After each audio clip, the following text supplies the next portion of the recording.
Alright, just doing another one of my lackluster reviews here. This is pretty much for anybody that's doing the 4x100 ITR brake upgrade. Again, this is a lackluster review. I'm just playing with my camera and stuff, so don't actually expect anything too special. I'm not going to clean up my shop or anything. You know, I'm just throwing this together, so it is what it is. Anyway, so first thing you need is a set of Gsr Knuckles, and Gsr Knuckles are the same as LS Knuckles, right? They're the exact same thing. This is a set that a buddy of mine hooked me up with a while ago. So you got the Knuckles. If you're doing these, I recommend, like, if you're serious, you know what I mean, replacing the wheel bearings as well as the ball joints, right? Let's see if I can get it so the light shows it. I actually already popped the ball joints in. I'll get into that later, but I'm just gonna actually maybe try to explain things so that most newbies will understand what I'm talking about. I'll make an attempt anyway. All right, so this is basically a spindle, right? Where your brake rotor basically goes, and it would be like right there on the car. Anyway, most of you are gonna know this anyway. This particular one, so this particular spindle, you'd want to replace the bearing, right? So you're gonna need a set of these. These are actually Moog bearings, but different brand. But let's see if I can just pop it out.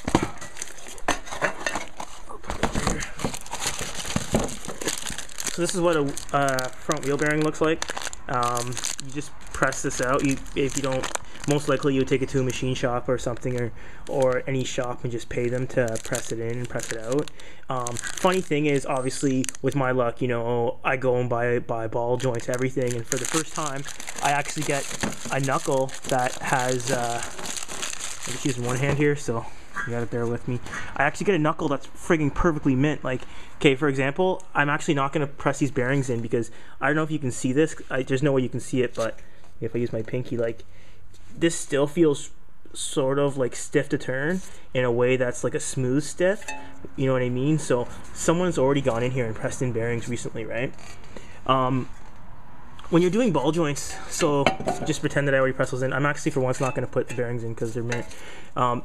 Another thing too is, if you look here, I've already pressed the ball joints out. So, and another funny thing too is, and I'm not sure if these are OEM ball joints. They might have been. There was no like snap ring or whatever, so it was straight press out. So I'm guessing that they'd be Honda. But again, they were really stiff, like hard to move and stuff, and stiff in like the good way of stiff, so they weren't all loose and falling apart. Like, they were nice tight ball joints. But I said, screw it, I'm gonna definitely replace the ball joints, even though they're mint. So as far as replacements go, I like the Moog pieces. Let's change this to macro here. Okay, I like the Moog pieces. You can see Moog Problem Solver. I like these the best. Everyone's got their own choice. People like OEM and stuff, but a lot of people don't realize is that these cost just pretty much as much as the OEM ones, and I've used them before on my Type R, and I like the actual rubbers, like I don't know if you'd call it a silicone or a polyurethane, or like some really durable ass boot. And I don't know, it just looks, I like the quality of them, and I've never had a problem with them, so that's what I'd recommend. But again, if you're cautious type, then just go with OEM because you can't go wrong. So I'm actually gonna slide those, they'll go in like this, and I'll, you know what I mean, I'll eventually just kind of, I have this, you can rent these from any part store, and it's just a ball joint press. You can press them in and out. So this one probably won't need pressing because it's a snap ring type, but whatever, I'll mess with it.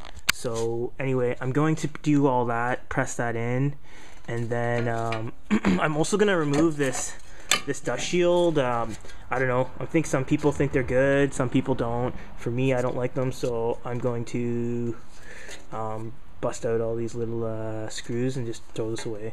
And then I guess I'll talk some more about the parts since we're here.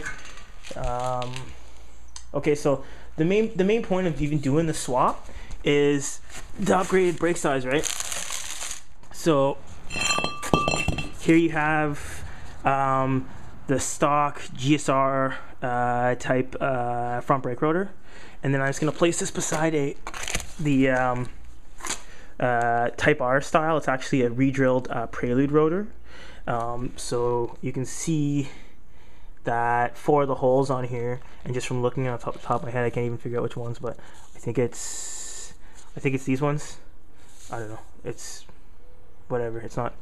But anyway, 4 of these holes are the proper size, like the 4x100 instead of the 4x114.3. I had a machine shop do that, so they'll be able to slide right onto the hubs. And again, it just gives you a massive difference in brake size. I think the best way I can try to demonstrate the size here is by just laying them against each other. And I mean, that's not, I don't have them laid perfectly, but you get the idea. I can't remember the exact dimensions. I think these are 11.1 or something like that, and these are, I don't know if they're like 10 or whatever they are, but I'm sure you can do a search and be sure to post up what the exact size is. Again, if you do the rear discs, which I'm doing, you got to get the right one of these. You get a 40/40 for an EG, and I chose to go with braided stainless steel lines. So that's your own choice too. Let's go with the calipers here. I'll go back to macro view or micro view, whatever. Okay, so these are actually Type R brake calipers, and I'll actually zoom up on it in case someone wants to actually write this down so that they can go to their parts store and get the exact same one.